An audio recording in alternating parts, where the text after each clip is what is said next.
You're listening to your brain on air. The program will begin shortly. Enjoy. 지금 여러분은 뇌의 소리를 라디오로 듣고 계십니다. 프로그램을 곧 시작하겠습니다. 즐거운 시간 보내세요.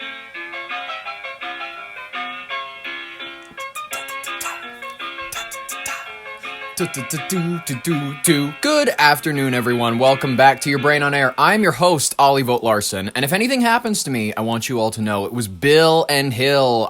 Know that, ladies and gentlemen. I was not their aide, I wasn't their staffer, but I promise you, just for this episode, I'm going to end up face down in Martha's Vineyard like the Obama's cook. Today, ladies and gentlemen, we are going to cover the first real black president and the first real black first lady. First real black first lady. Do you hear that? That's like it's a tongue twister. Bill and Hillary, icons of the 90s, figureheads for Gen X and boomers everywhere. Is that like a fair thing to call them? They see those gargoyles up on Capitol Hill today, and they're reminded of almost ODing in their buddy's old Toyota Camry, Honda Accord, maybe a Ford Taurus. They see Bill and they remember getting yelled at by their parents about how Bernard L. Madoff Investment Securities LLC was like a really good thing to maybe pour your money into. Forget that stupid liberal arts degree. You're never going to become a painter. Invest in Wall Street or sell someone a subprime mortgage. The market's, it's great and it's probably going to be great forever. Gas is 75 cents a gallon. Mariah Carey, Boys to Men, they're both on the radio. We just watched Boys in the Hood for the first time. Let's go get a 2 for $2 at McDonald's. Like a nice fish fillet, maybe a Big Mac. We don't know that there's any adrenochrome in it yet. Let's go smoke some Marlboro Reds. Let's have premarital sex and let's hang out at malls because they're going to start shutting down in 20 years. Woo! It's the golden age of America. That's what Bill and Hillary make millennials and Gen X think of. Sadly, I'm not going to say their reputation has changed in any way, but maybe they're just looked at a little more skeptically ever since the era of Billary. You know what I mean? Pre-January 17th, 1998. Happy anniversary, by the way, to the Lewinsky scandal a couple months back. Well, really a month back. Whatever. It doesn't matter. Let's review some of the revelations that we are having as of late, ladies and gentlemen. Let's begin our first story, shall we now? Go! Bill and Hill are to testify over Epstein connections, and the president... This is so fun. The president and CEO of the World Economic Forum is resigning after they are launching an investigation into his ties with Epstein. Bill Gates has admitted to 2 affairs with Russian women. Lord Mandelson, of course, formerly Prince Andrew, they're under investigation over in the UK. Larry Summers of Harvard is set to resign after Harvard, the said school is launching a probe into his ties with Epstein. Nobel Prize winner Richard Axel, and he's a leading molecular biologist as well. He's also set to resign. Leon Botstein, president of Bard College, is under legal review for his ties. And just today, we have heard that the head of the World Economic Forum, Barge Brende, is also set to resign. What a fun collage of people. Let's start with the Clintons, why don't we? Begin. It's never happened before. A former president and first lady forced to appear before a congressional committee. It's fun. Subpoena. They're not going to be treated any differently than anyone else. Let's begin with today's mental exercise. I always love to do a mental exercise because it helps us become wiser thinkers and better people. Let's assume that we are their legal defense in this case, all right, ladies and gentlemen? And let's assume that they're innocent, and let's try to explain everything that is possibly strange, everything that may come up, you know what I mean? Let's assume the best, because these are Bill and Hill, icons of the 90s. Let's not assume that at very first look that, she's engaged in any sort of unbecoming behavior, like cutting a girl's face off or nothing like that on a laptop apparently owned by Anthony Weiner. Let's assume none of that is true. And let's assume only the best of sweet, almost president, angel Hillary Clinton and her husband. Begin. Bill and Hillary Clinton initially resisted the request of the House Oversight Committee to appear to answer questions. Because they wanted to sign a letter, and they wanted to say, that's good. As the Epstein files continued to be released, and Bill Clinton's name and picture continued to pop up hundreds of times, both were... Okay, the blacked out females that clearly look like children that are sitting in pools with him and in airplanes with him, these girls are Girl Scouts, and they are here to sell him cookies, and they wanted a photo, and they were the ones who chose to sell him Girl Scout cookies when he was in the hot tub. I don't know why they chose to get in. It was him. Republicans and Democrats agreed the couple needed to answer their questions. Certainly any information that the former president has, I want to understand and I want to know. The former president has not been accused of any wrongdoing, but he is among a group of powerful men whose survivors and their advocates want answers from. The couple has demanded the Justice Department release all the files connected to Epstein. Get the files out. They are slow walking it. The Clintons' call for transparency echoed by Capitol Hill Democrats, and come as more questions have been raised about what's been released. NBC News confirming NPR's report that some documents connected to a woman whose name is redacted are missing from the publicly released files. Damn. The woman, according to a source familiar with the investigation, has alleged to the FBI that she was forced into a sex act with President Trump when she was 13. She Damn. also accused Epstein of assaulting her, also when she was 13, and spoke to the FBI 4 times about Epstein. All right. Our legal defense would go, she's a phony, she's a fraud, her name is not known, so she is unverifiable. There you go, guys. That's their defense. Oh my gosh, this is tough. Can you understand why it's like really tough to be a rich person's legal team? You know what I mean? It's like, goddamn, 13? Like, come on, you couldn't have waited maybe 5 years at the minimum? You know what I mean? I understand that maybe in your mind, I love how Shane Gillis words it, the pussy is spoiled, but it's, you know, it's 5 years difference, my guy. Yeah, I understand that they're like, no, we are going to, it's like the people who insist on eating veal, you know what I mean? Despite the fact that it's young lamb or whatever. What is veal? Is veal just any young meat? Definition of veal. The flesh of a calf used as food. Okay, it's specifically of a cow, I believe. That's what they prefer. One of those interviews appears in the files, but the other 3 do not. It's unclear if those missing interviews contain any references to Trump.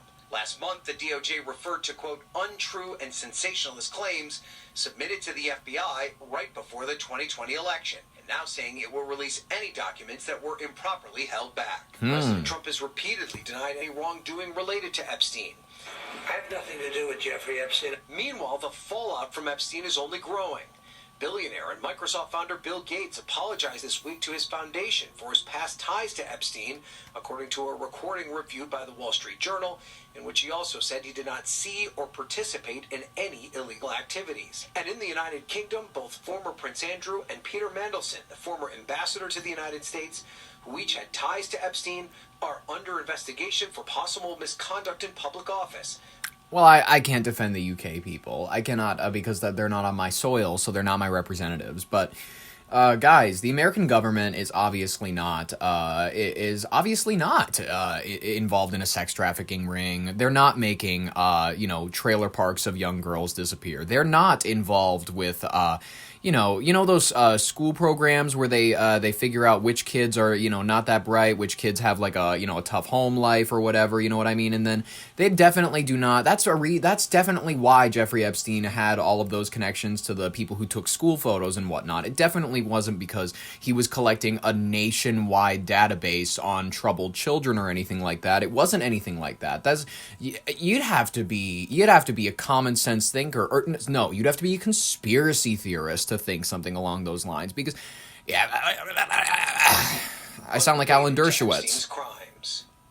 So, Ryan, the Clintons are going to testify, but do we know how they are going to do that? Innocently. Yeah, so Hoda, this deposition will take place behind closed doors, but it will be videotaped, and the committee has promised that they will release the entire video at some point in the near future. You may remember that the Clintons asked for this deposition to be held in a public hearing, but it is the committee's practice to hold these closed-door depositions first, with the possibility of a public hearing in the future.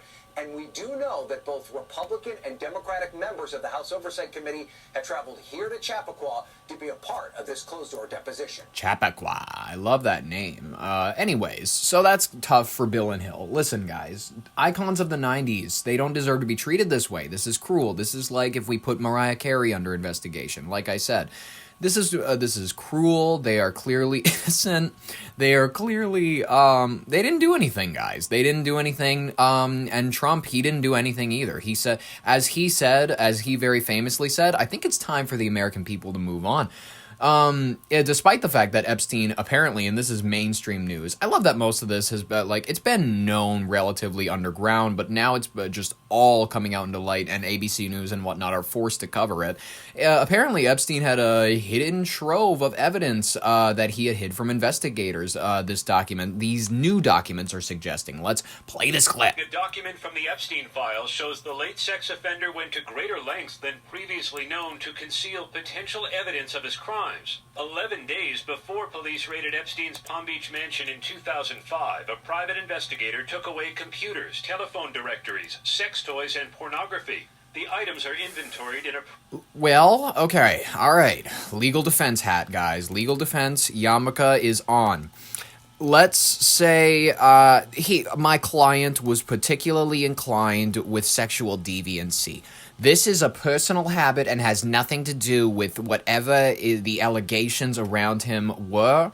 And it's a matter of his privacy that these particular materials of personal affect be removed from his home in duly time. That is my client's defense. Telephone directories, sex toys, and pornography. The items are Those are inventoried in a his. previously unseen memo the investigator prepared for Epstein's lawyer, who had given instructions to remove items of potential evidentiary value from Epstein's home. A lawyer who represents scores of Epstein's victims has long believed he was tipped off the police were coming. You see him working hand in hand with his lawyers and private investigators to make sure that his decades-long sex trafficking operation was not uncovered. So it shows you the incredible power he had. In video taken by Palm Beach police on the day of the search, you can see officers zero in on monitors, keyboards, and printers, but the computers Those are not printers, monitors, those are grills. appeared to be missing. The inventory list says the private eye removed 3 computers, a 3-page directory of Florida masseuses, and a photograph of a white female. There were also nude photos, sex manuals, and 29 telephone directories believed to hold Epstein's contacts of the rich and powerful.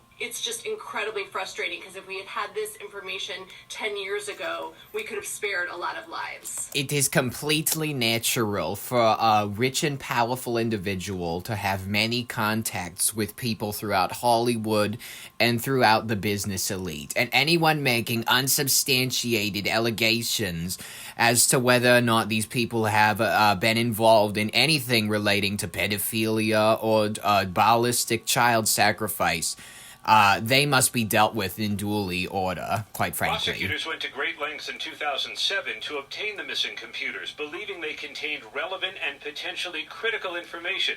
But Epstein's lawyers fought to keep them away from prosecutors, and they have never been fully recovered. And this morning, the Justice Department says it is reviewing whether materials about an unproven sexual assault accusation against President Trump were omitted from public release. Documents related to the woman who made the claim, which dates to more than 40 years ago when the accuser was a minor, could not be located in a search by ABC News. Trump has long denied any wrongdoing, and the Justice Department says it will publish any documents found to have been improperly tagged in the review process. Now, what happened to Epstein's Palm Beach computers and all of the other items taken out of the house remains a mystery. The lawyer who arranged to remove the items died last year, and guys, we could not reach the private investigator hired for the job. He just died last year. He just happened to die last year. I don't know why. Listen, the reason that I am speaking in support of this client is I don't want to die. That's my honest opinion. Bill Gates has apologized for his association. He's admitted to having 2 affairs with Russian women. I didn't know this. Microsoft founder Bill Gates, his eye-opening apology for his relationship with Now, Bill Gates is a dork who never went out. He spent his entire childhood playing with computers in his parents' garage. I'm not saying that it's not a valid life to live. I didn't spend very much time hanging out with friends, admittedly, because friends are boring when it comes to the things that you can do yourself. That's just a fact. You know what I mean? Have you ever spent a good night alone? You know what I mean? Have you ever gone to Walmart without your friends? It's like, goddamn. It's like I don't have to babysit anybody. I can just walk around. It's a great feeling. It's a fantastic one to go places alone. Listen, I'm not saying that friends are overrated, but they kind of are overrated. And they might end up being like the types of people where if you're pictured in a photo with them, you know what I mean? It might be troublesome. Having friends nowadays, especially if you're rich, is troublesome. Don't have friends if you're rich, especially if you don't know where that money came from. Because, the Maxwell family, they're still around. Ian Maxwell, he's still out, whatever. Convicted sex offender Jeffrey Epstein. In a town hall meeting with employees, Gates admitting to 2 affairs with Russian women and what he says about the photos of him in the Epstein files. Here's Pierre Thomas. Tonight, Microsoft co-founder Bill Gates revealing more damaging information about his personal life and admitting to a series of stunning lapses in judgment in building a relationship with convicted sex offender Jeffrey Epstein. Today, the fallout growing as Gates was pressed by employees at a Gates Foundation town hall. According to the Wall Street Journal, which revealed audio of the meeting, Gates told employees it was a huge mistake to spend time with Epstein. He acknowledged that his relationship with Epstein began after Epstein was convicted of soliciting a minor, and he claimed that he, one of the wealthiest men in the world, did not properly research Epstein's background that would have revealed his sordid past. Knowing what I know now makes it, 100 times worse. Gates acknowledged his association probably helped Epstein rehabilitate his image, and he revealed other damning specifics, saying the men flew together on a private jet and that they hung out in Germany, France, New York, and Washington. Gates was adamant that he never witnessed any criminal activity. But Gates did acknowledge he had affairs with 2 Russian women, and Gates also addressed these photos, saying there were pictures Epstein asked him to take with his assistants. His ex-wife recently saying Gates needs to answer questions. Those questions are for those people and for even my ex-husband. They need to answer to those things, not me. And I am so happy to be away from all the muck. David Gates' indiscretions contributed to the failure of his marriage. And tonight, another powerful man suffering the consequences of his ties to Epstein. Former Treasury Secretary Larry Summers resigning from Harvard because of his relationship with Epstein. David? Pierre Thomas, who continues to cover the Epstein case for us. Pierre, thank you. Thank you, Pierre. We really, really appreciate it. Are we going to find anything? Probably not. It's all in a sulfuric acid drum right now. So that is where the Epstein victims went. It's where all the paperwork went. It's where all the documents went. It's where everything that we could have used to throw people away went. So admittedly, there is nothing that you can say that can put away my client. Folks, when the deposition is released, we will review the footage because there will definitely be some iconic moments from it. In the meantime, I mean, what else is there to say about the situation? It sucks. It sucks that we live in this place. You know what I mean? It sucks that we live in this place. Not physically speaking. I don't dismay living in America. Admittedly, I still prefer it to any other nation in the world. You know what I mean? People say that Canada is so much better. Good luck. I have fun in Alberta, and I've heard great things about their healthcare system if you can make it into the doctor. Anyways, folks, let's cover. There's a NYPD snowball incident. I don't know. Let's cover it. Why not? Let's read. Fallout after NYPD officers have been hit with snowballs. What started as a pre-planned snowball fight in Washington Square Park has frozen into a major political standoff in New York City. On Monday, following a historic blizzard, a social media coordinated gathering turned chaotic when a crowd began pelting responding NYPD officers with snow and ice. Viral videos show officers being struck in the head and face, with at least 2 being treated at a local hospital for minor injuries. All right. Immediately, my reaction is, the fuck are you doing throwing snowballs at officers? I knew, because I was raised right, Mama raised me right, as in the words of Connor for Real from, what's it called? Is that, yes, pop star Never Stop, Never Stopping. Mama raised me right. I don't throw snowballs at police officers, and I feel like that's just common sense.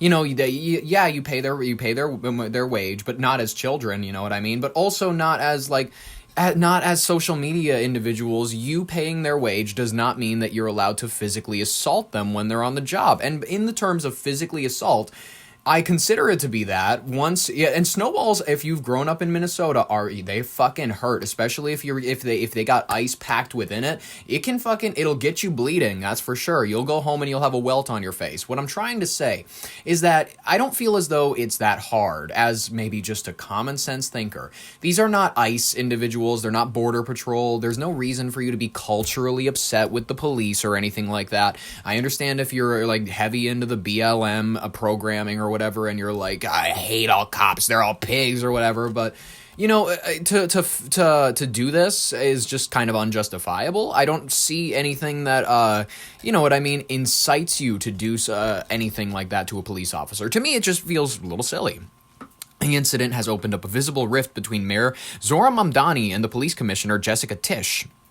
While Tisch has labeled the behavior disgraceful and criminal, ordering a full detective investigation, you know, maybe not a full detective investigation. They should probably just arrest the people who did it for minor assault. That's what I think that's what the correct thing is here. Mayor Mamdani has taken a softer tone. Of course he has. He described the event as a snowball fight that got out of hand and stated that he does not believe criminal charges are warranted, even jokingly reminding the public that he is the only person who should be receiving the end of a snowball. These were not the kids that you promised could pelt you with a snowball because you made them go to school in person. These sounded like people who were there for a social media get-together, like adults. And anyways, let's review this footage here. Welcome back. It is time now for tonight's social story. You guys know the drill. It's where we post 3 stories on our social media, and you decide where we take a closer look. And today's choice is Tell me. NYPD gets snowballed, new Bitcoin lows, and Dash Diet and Dementia. 49% of the vote you guys chose. NYPD gets snowballed. So what started? I love how 13% voted for the new Bitcoin lows and 38% wanted to know about the Dash Diet and Dementia. Uh-oh, what is the Dash Diet? I love how they're not going to cover it. The snowball fight at New York City's Washington Square Park and quickly escalated into people pelting NYPD officers. New York City Mayor Zohran Mamdani initially downplayed the situation, but now the city's police commissioner is calling the incident disgraceful and criminal. ABC News' Andy. These videos do not look good for the public. It is like people shoving officers and then getting into their crowd so that the police can't arrest them, and then pelting them, not with snowballs. These are huge chunks of ice. These are the size of people's heads that I'm seeing right here. Yeah, why would you do it? That's just weird. It's weird to pelt officers with snowballs. I grew up in Minnesota. You never do that. If you throw like a snowball at a cop car, I love when Chris Cuomo said it. Maybe I'll play his clip. He said you'd be running for your life if you threw a snowball at a police car. That's just true. You'd hide on the playground. Now for more on this, and Andrew, this is a headline that's been making the rounds, so certainly on social, but basically break this down for us. What happened? Yeah, that it is. Of course, we got hit with that blizzard here in New York City on Monday. A significant amount of snowfall. New Yorkers decided it was a great day to go out and play in the snow. You saw a lot of people in New York's iconic parks sledding and building snowmen, and then, of course, snowball fights. Well, on Monday, early afternoon, a major snowball fight started at Washington Square Park, and it started innocently enough. There was a large crowd there enjoying the snow, but I'm sure it did start innocently enough. That's normally how these things go, but then some people take it too far, and the people who take it too far should be arrested. Can we agree on that, like as common sense thinkers? Police say that sometime in the late afternoon, it got a little out of hand and they had to respond. When police respond, as you can see there in the video, they themselves got pelted with snowballs and large chunks of ice, and according to the NYPD, 2 officers were actually injured. They sustained injuries here, and now law enforcement say that they are taking this very seriously, that they've launched an investigation, that they're analyzing some of this video, and they say they're looking for at least 4 individuals who were involved, and even releasing the images of 2 of those people, saying that they are going to pursue this and asking for the public's help. So kind of a tale of 2 stories here, right? Some people saying, oh, it's just snow, it's a snowball fight, but the NYPD is saying not so fast. I wouldn't say it's just the NYPD. I would say it's also a lot of people who have been hit with a fucking snowball before. And also not just snowballs, big chunks of ice. Watch the footage. I'll put it in the description. Mayor Zohran Mamdani, he was asked about it. Let's hear this clip from Fox 5 New York. So Go. Mr. Mayor, willing to revise your statement regarding the snowball fight, given that this was not exactly a friendly back and forth snowball fight? The police that were there were not throwing any snowballs. No, they weren't. They were getting pelted themselves. And number two, have you considered, or would you consider banning these crowdsourcing events, because they can and sometimes do get out of hand? So I'm not going to be banning snowball fights or organized snowball fights. I've shared my thoughts with New Yorkers, and I continue to believe that what we are seeing in this response to this winter blizzard from the city workers as a whole, and that includes the hardworking men and women of the NYPD, is part of why the city's getting back on its feet. What? And I'm appreciative of that work. What? Police department put out 4 pictures of people they're looking for, saying that they may have assaulted police officers. I wonder what your reaction to that is, if you think that they should be prosecuted if they're caught, and if you've talked to the police commissioner about that. So I stay in regular touch with my police commissioner, and I appreciate the work that she's doing. You know, I've said time and time again that having seen these videos, to me it was a snowball fight that got out of hand, and it should be treated accordingly. What does that mean? So, I've said again and again of what I think it was. Okay, but that doesn't mean that you've answered what you think is just, you fucking smiley little fucking geek. No one likes you. No one likes you. I'm trying to get in the spirit of the snow here. Yeah. Just to follow up on Marsha's question, I mean, I think people are wondering why you and the police commissioner don't seem to be on the same page regarding the snowball fight. You know, is there a distance between you and the police commissioner? He's not going to give a direct answer.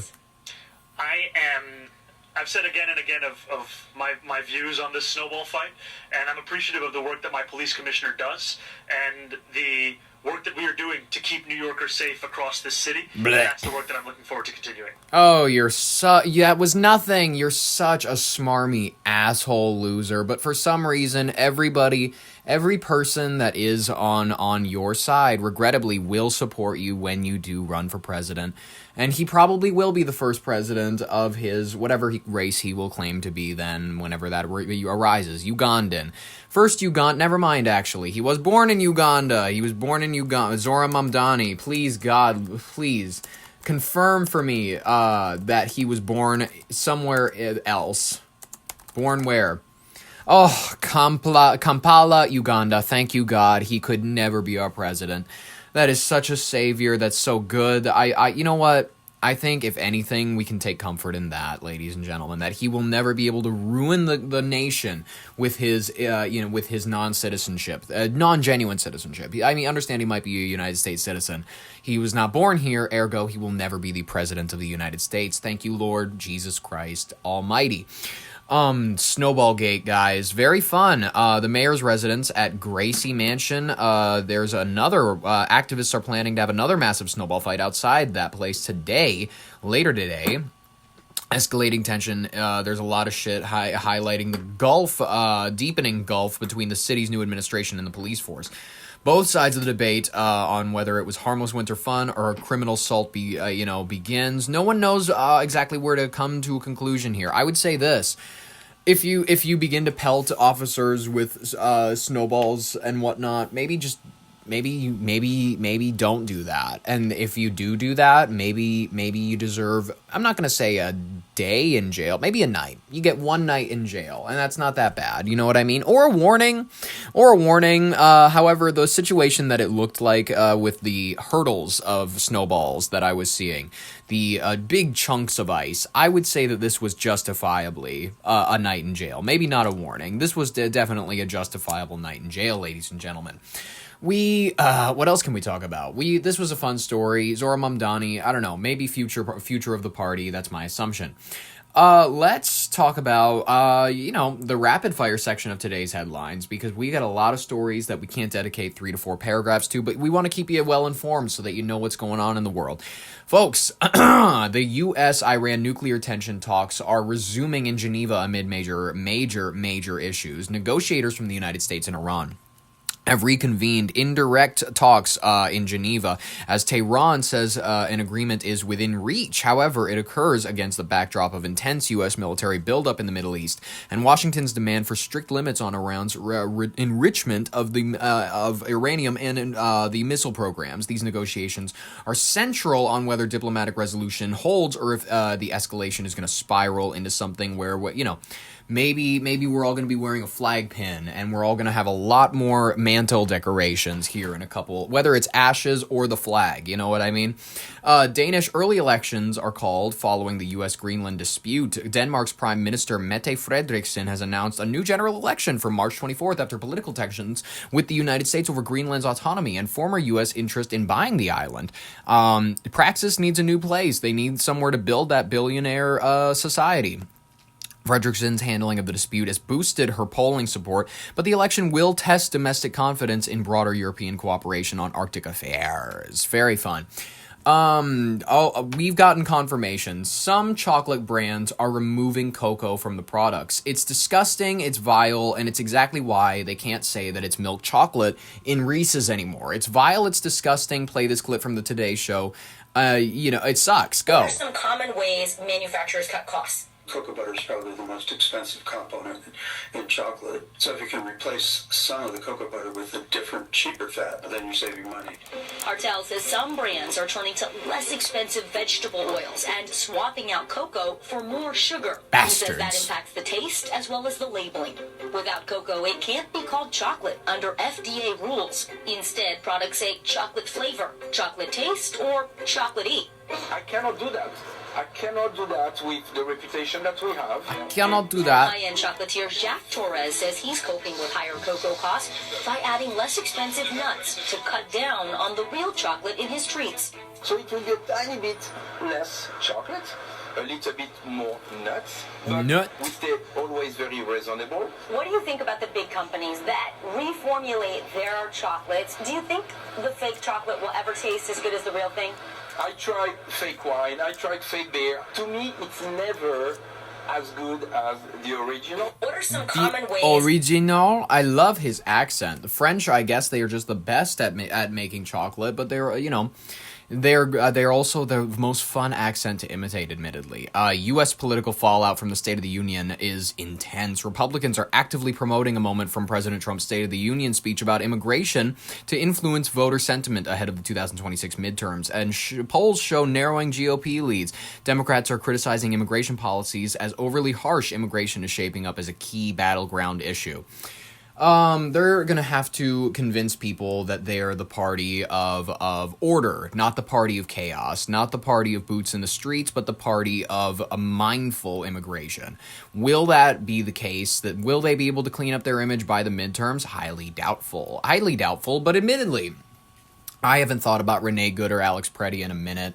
I think everybody else feels the exact same way. They don't have the staying power of George Floyd. I think that they're probably going to try to ruin the areas that they died in, just like they did with George Floyd Square.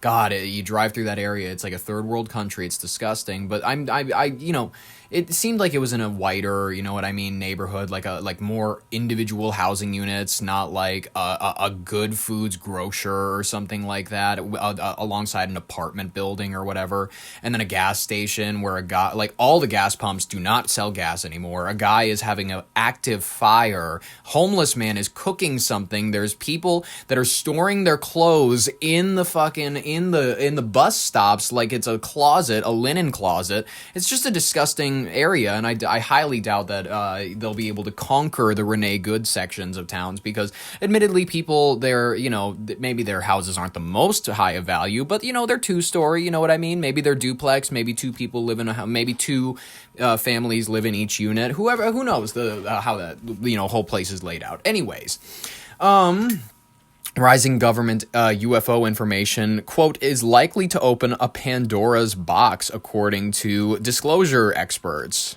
What is this? Go. Of your morning show today with really some dire news. And that's why I asked to come on. The fact that Donald Trump has authorized the release of all UFO-related material in possession of the United States government, or as I call it, the United States of America's cosmic Pandora's box, which this is going to be. And I just want to tell your viewers, what I'll be talking about is very serious, because I think the ontological shock that is going to happen with America and the world when we start seeing not JFK era fuzzy documents, but when we start seeing high resolution video of potentially a non-human intelligent craft and beings of whatever species that they may have on film, being shown to the American, to the world, is going to cause a shock to our entire system, much to the like a 9/11. Do you guys want the skinny on what's going to go down on this? Essentially, they're going to reveal that the Greys have been working with the United States government since 1947, approximately.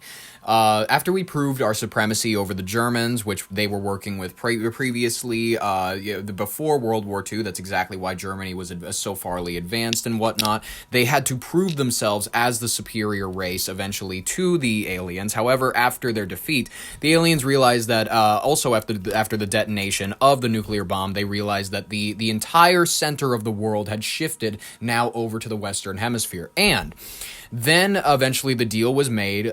They've been working with extra-dimensional aliens in certain ways, in ways in which we have Element 115. They've been giving us these minor technologies where essentially it's a form of where we put radiation on this element and it's able to, or you're able to power it, is the way that I've heard it described by propulsion experts and whatnot. They're able to give it power of some sort, and this substance is capable of bending the gravity and space-time around it.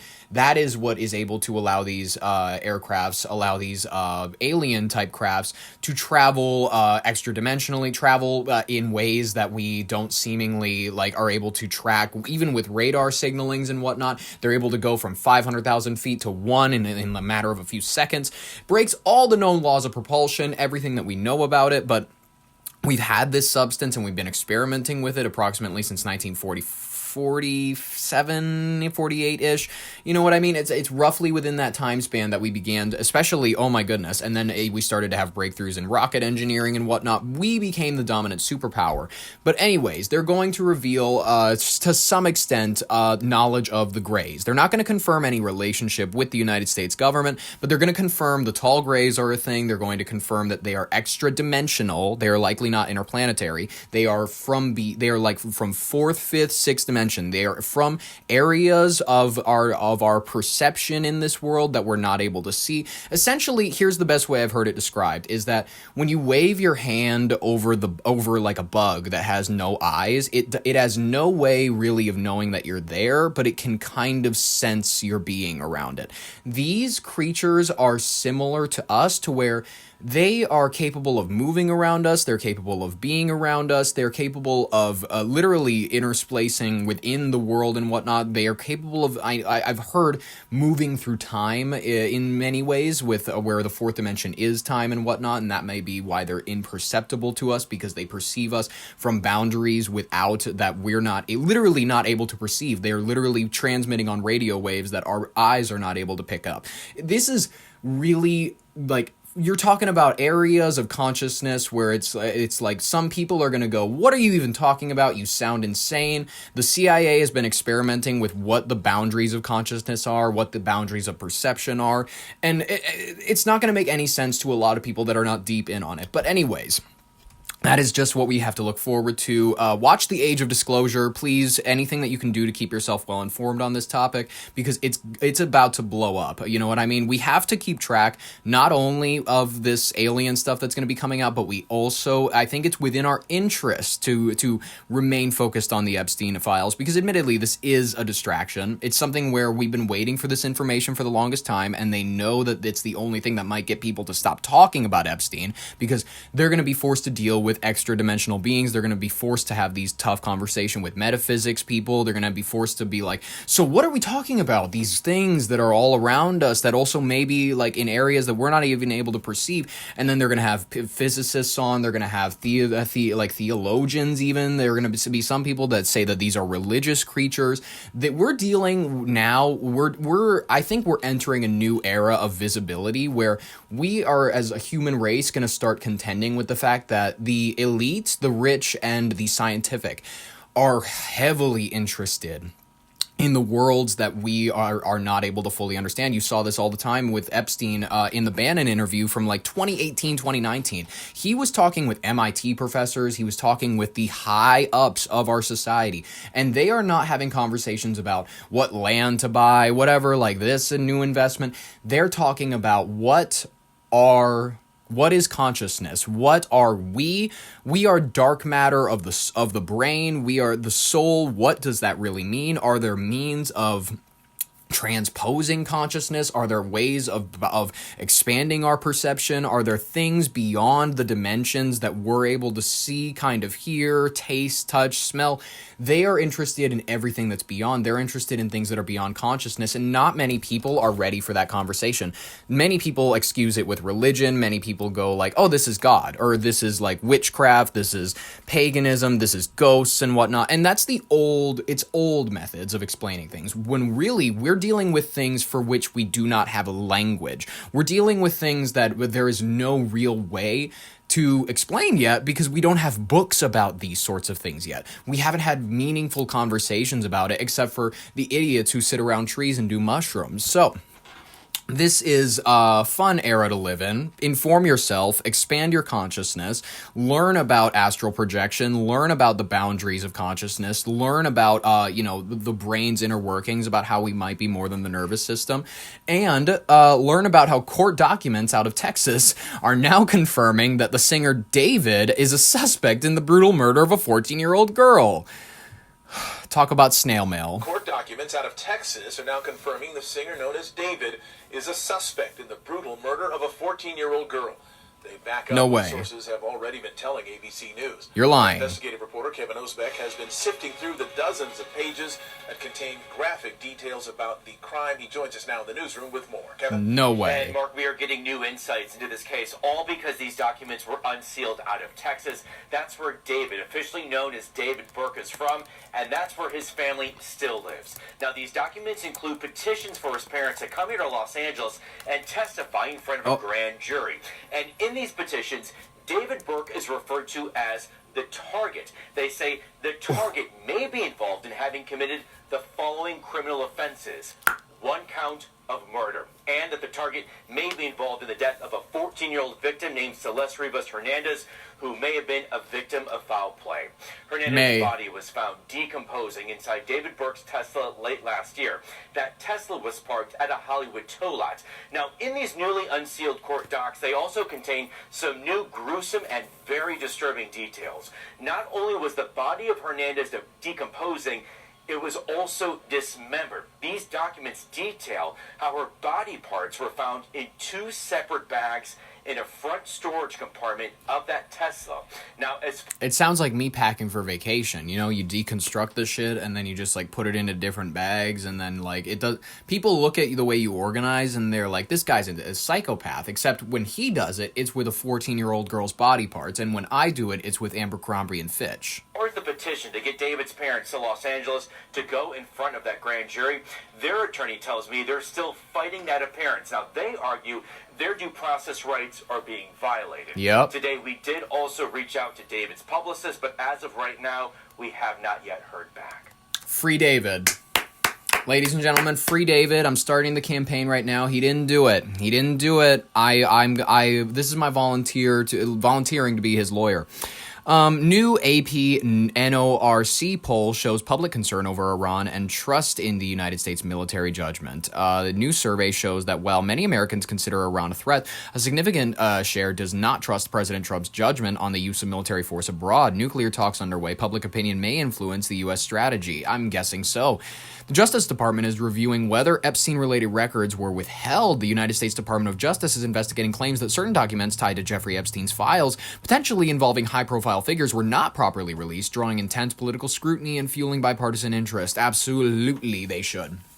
A new AI doc, the AI doc, this is what it's called, or How I Became an Apocalyptimist. This is an official trailer for what people are calling the documentary of the decade, with AI redefining what we call, modern technology, really changing our expectations for the future at large.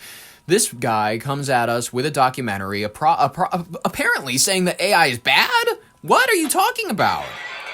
There's no way. Sundance Film Festival. AI is the collapse of humanity. Well, not the collapse, the abrupt extermination. There's a difference. Abrupt extermination. I started making this movie because my wife is 6 months pregnant. It is now a terrible time to have a kid.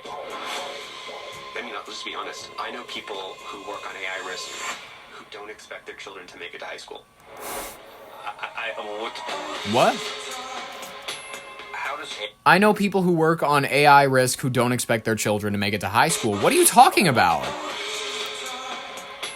How does AI understand pretty much everything? It's surprisingly straightforward. Intelligence is about recognizing patterns. Patterns? Patterns. If you have learned those patterns, you can generate new information. AI is moving so fast. It's being deployed prematurely. There's so much potential for things to go wrong. Why can't we just stop? Most urgent film of our time. To get AI that's vastly more intelligent than people within this decade. China, North Korea, Russia. Whoever wins is essentially the controller of humankind. We need to take a threat from AI as seriously as global nuclear war. It feels like I have to find these CEOs and get them in the movie. Great.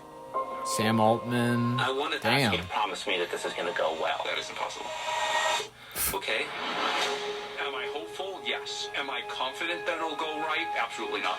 AI is the thing that can solve climate change. We could cure most diseases. What if it's expanding what is humanly possible? This is the most extraordinary time ever. The only time more exciting than today is tomorrow. I already love you. Okay. I think if this technology goes wrong, it can go quite wrong. By using AI, we're about to move off of the Earth into the cosmos. If we can be the most mature version of ourselves, there might be a way through this. This is the last mistake we'll ever get to make. Interesting. Very curious. I definitely probably will watch it when it comes out. Body cam footage shows New York State police officer, Bailey Martin, standing by her patrol car, consulting another trooper about a separate accident. When the body cam video shows a moment, she is struck by another vehicle. Very curious. Yes. Ooh. Damn, she got hit. This guy blows through a stop sign. You can see him coming a mile away, and you can see that he's not intent on slowing down. I don't know if she could see it because she was talking to the other guy, but goddamn, he just sideswipes her.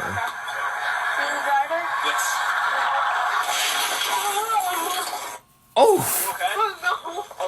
The vehicle driven by 21-year-old Colin Wanat drives through a stop sign and slams into Martin's patrol car. Damn!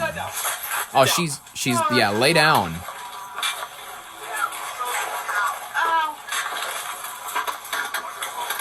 Bro.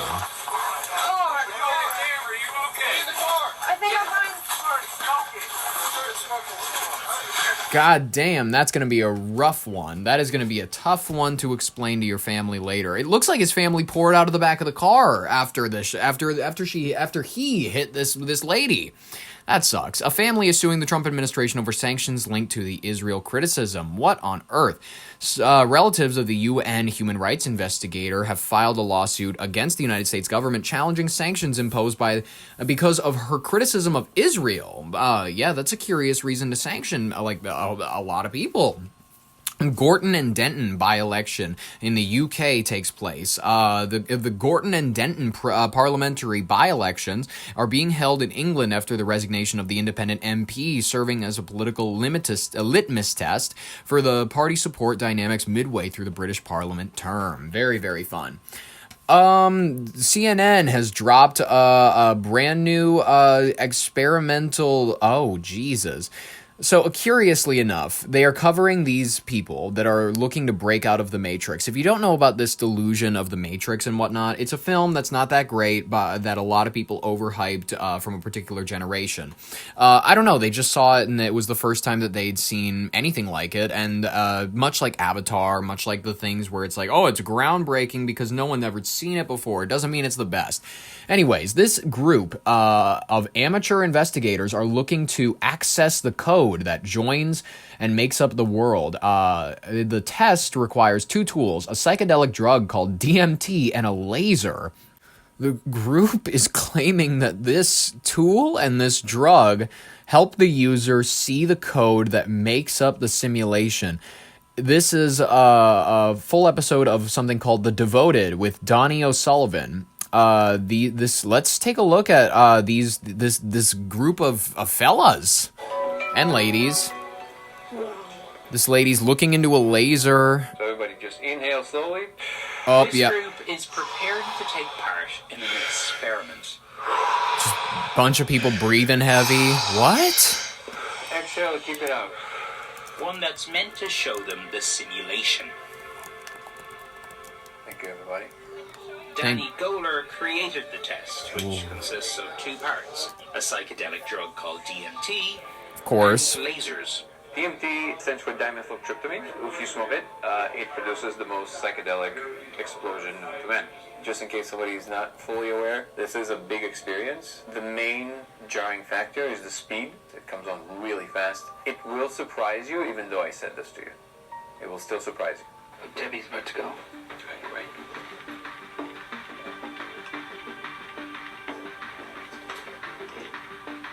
What the? This lady is getting a like what looks like a laser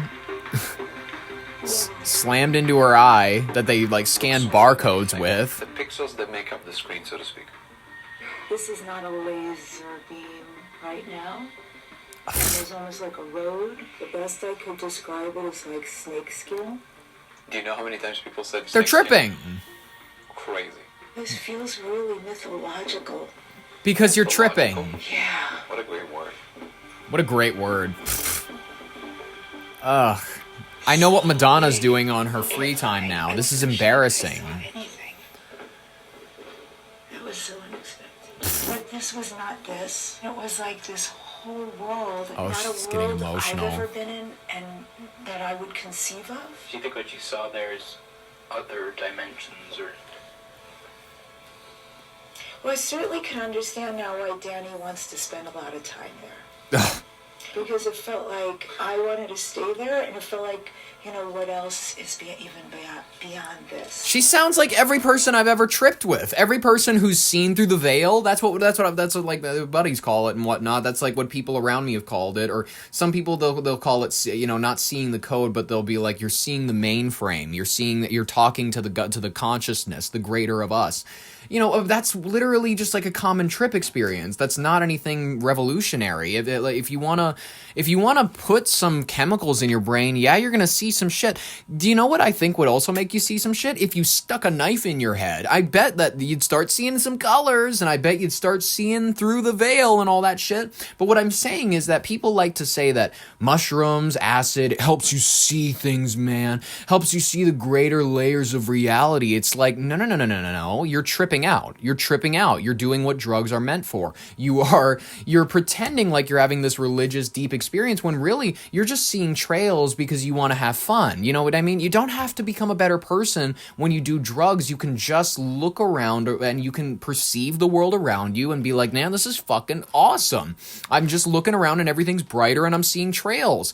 And then that's it. You don't have to be like, man, I really, like, all of us are us, and we are one being together, and we just need to love each other. You don't have to. That's like an optional. That's something that like all of our grandparents did, and then it like ruined their generation, and then they didn't even mean it. They all like bought into Exxon Mobil and shit like that. They all bought into Ponzi schemes and what. They didn't care. They didn't genuinely care. They just thought about it a lot when they were in college. That's gonna be the pattern for many of us, anyways.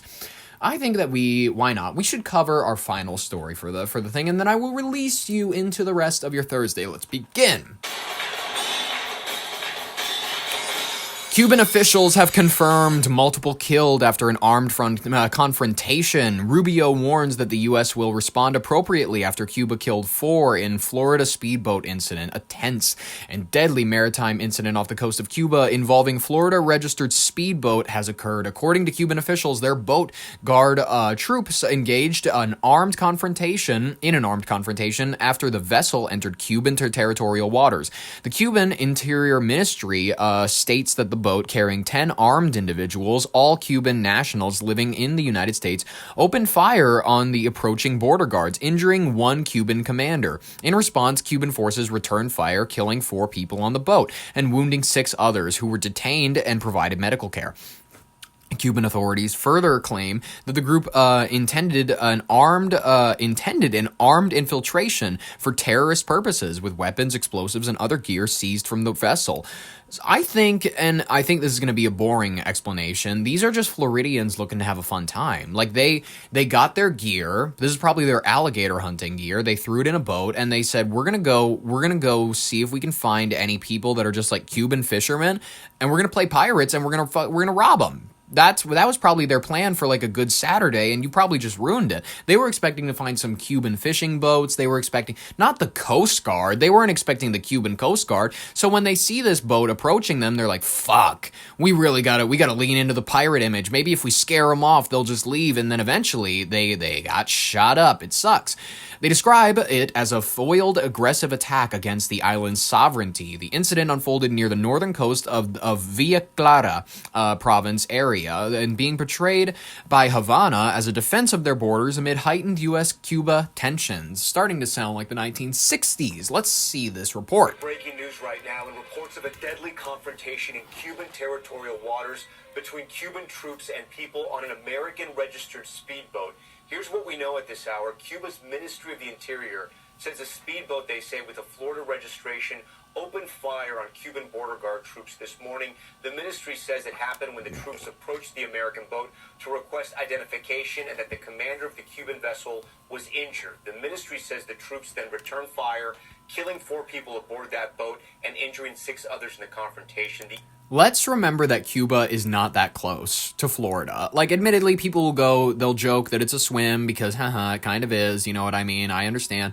But it's a distance, you know what I mean? How far did these Floridians travel south in order to try to play pirates? Admittedly, they were in the Caribbean. I think they were genuinely in the Caribbean, and I think Floridians, if this is a new era of, like, people coming into port, you know how Jack Sparrow starts off the first movie? He, like, comes into port, and then he's riding the ship while it comes down. These were how these people expected to come in. And then as it sinks, they step on the dock. Injured have been taken back to Cuba to be treated medically. Again, this is all coming right now from the Cuban government. So as we get more information, we will bring it to you. I do want to bring in NBC News senior White House correspondent Gabe Gutierrez. And Gabe, this is such a serious situation because of the rhetoric between the United States and the Cuban government.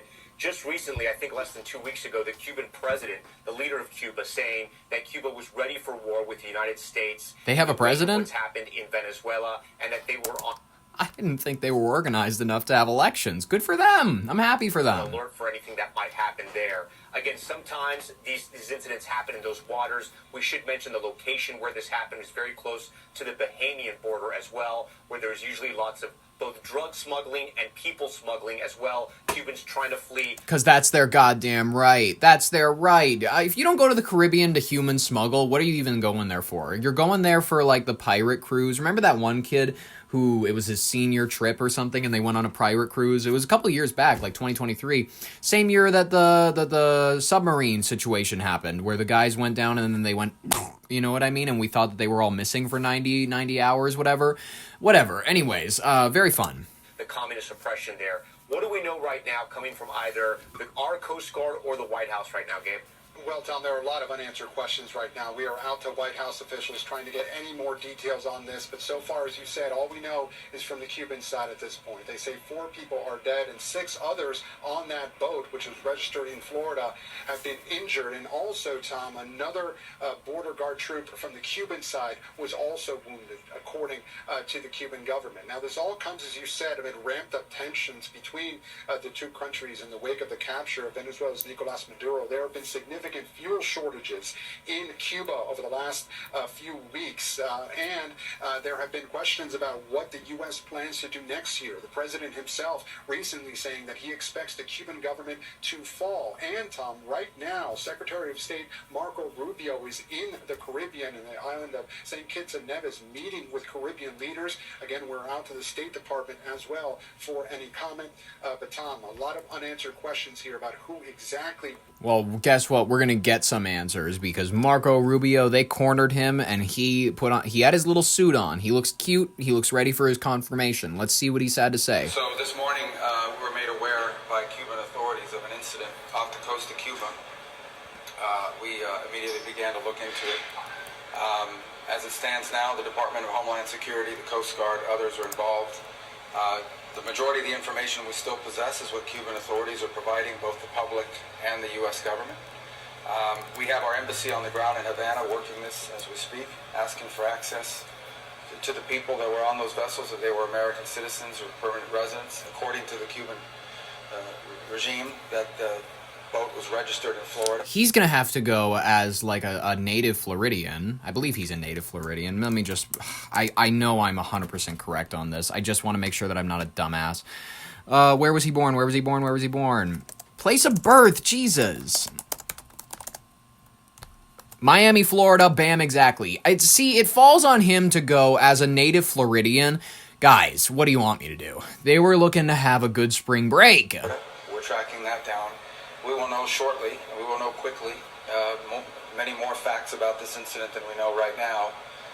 These were innocent pirates. They were looking to pirate a bit, all right? These were not Somali pirates, all right? These were white people, probably, that were looking to just have a good time and play pirate. They were not looking to be legit pirates. Yes, they were planning to rob a few vessels. Cuban fishing vessels, nothing serious. The majority of the facts being publicly reported are those by the information provided by the Cubans. We will verify that independently. And as we gather more information, then we'll be prepared to respond accordingly. I'm not going to speculate, because I'm not going to opine on what I don't yet know. But we're going to find out exactly what happened here. We'll find and out. We'll respond accordingly. Okay. Any questions? Have you been in touch with anyone in Cuba? What's your... Well, the authorities in Cuba, the border guard has constant contact with the Coast Guard, so they alerted them this morning. I was made aware of it at that time. Oftentimes in these incidents and things like this, the initial reports are incomplete. Incomplete. As in, these were good fellas that they were looking to have a bit of fun on their spring break, ladies and gentlemen. That's all. That's my defense. That's my defense I'll throw out for them. But in the meantime, ladies and gentlemen, I hope you enjoyed this collection of stories. I had a wonderful Thursday. We will catch you for our final broadcast of this week on Friday. But in the meantime, thank you so very much for listening. Subscribe if you want more. Ring the bell if you want notifications. We upload every day. Not every day. Monday through Friday, and then we take the weekends off because, goddamn, you know what I mean? There's not that much news every day. Throughout the weekend, it normally tends to build up, so we cover it throughout the week. But anyways, I hope you have a wonderful rest of your Thursday. We'll catch you in tomorrow's broadcast. I hope that you have a wonderful rest of your day, whatever you choose to do with it. This has been YBOA Larson with your Brain on Air. Thank you so very much for listening, and bye-bye.